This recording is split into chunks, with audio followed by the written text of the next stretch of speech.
valuable is it to be able to just call on your bench on a night that things are going wrong and say, you guys take care of this. Yeah, it's been big the last few games. Welcome sight to have those guys back and the energy, change the pace that they bring. And to your point, it's a little sluggish at times, and they infused some energy and obviously got us a lead and then got it back in the fourth quarter. What did you see from that lineup that you played the entire fourth quarter?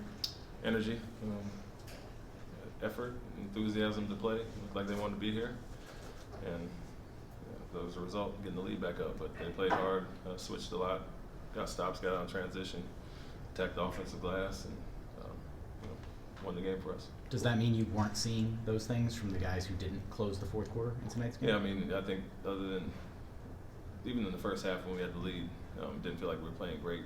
And, looked like we were kind of sleepwalking out there. So they came in and got the lead in the first half. We lost it in the third quarter. Obviously, giving up 38 in that quarter was a little embarrassing there. We were, you scored 43 in the first half and 38 in that quarter. And to get it to a close game and then to win the last quarter by 12 is a great job. So, yes, they gave us a big boost. What was the reasoning for the defensive let up in the third? I can't really tell you honestly. That it was it looked like an energy thing. A lot of mistakes to start. I think when they came out on 12-3 run to start. We had a chance to talk about the first 5 minutes really, putting our foot pedal on the metal and trying to extend the lead, and it went the opposite way. So some mistakes, some toughness. Jaren Jackson Jr. got going a little bit there, obviously, and we didn't match their physicality.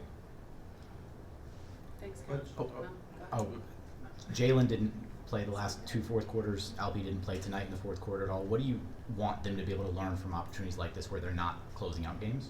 They'll play hard like the group that was in. I mean, that's what it starts with, effort. And not saying that they didn't play hard, but obviously they were struggling tonight. Fred as well. And, proud of Jeff coming in and giving us the boost he did, and Fred sticking with it and playing through a bad shooting night early, and that's what it takes sometimes.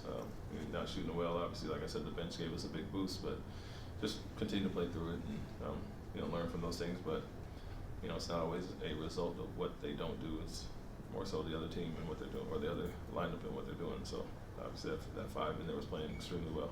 As the head coach, how do you get through to Jaylen to give him the message, I guess, that you're trying to give him about the fourth quarter, playing in the fourth quarter with the energy and things like that? Yeah, I mean, not letting a tough offensive night affect your whole game. And that's anybody across the board. So not just him. I think kind of saw it on Albie's face, frustration with missed shots, and then it bleeds over to the defensive end. And even Fred, was missing some shots early, but stuck with it. And like I said, made some big shots and free throws and still had 9 assists. So, you can impact the game in other ways. And I think when 3 minutes left in the third quarter, we weren't playing well. Obviously, I said we have this 3 minutes in another quarter to play. Let's wake up and start to play. And I think that group that was in there did that.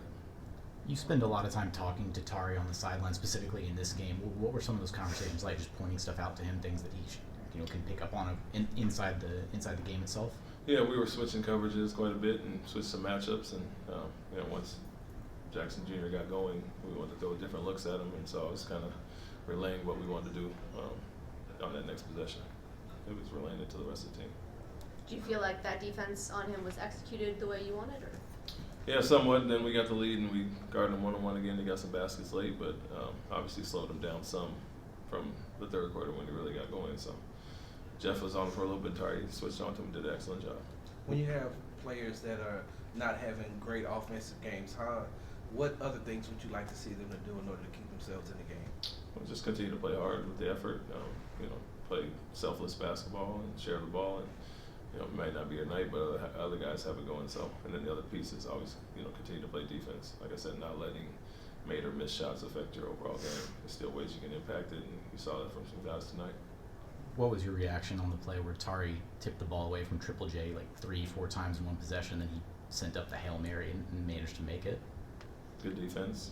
And sometimes it happens. It seems to happen a lot on us, in the shot clock. But I think we're one of the best in the league at having teams shoot, late shot clock shots, and that's a good sign that you're making guys work those possessions. But it happens. You got the ball knocked away a few times. You hit a tough one, keep your head up, and move on to the next play.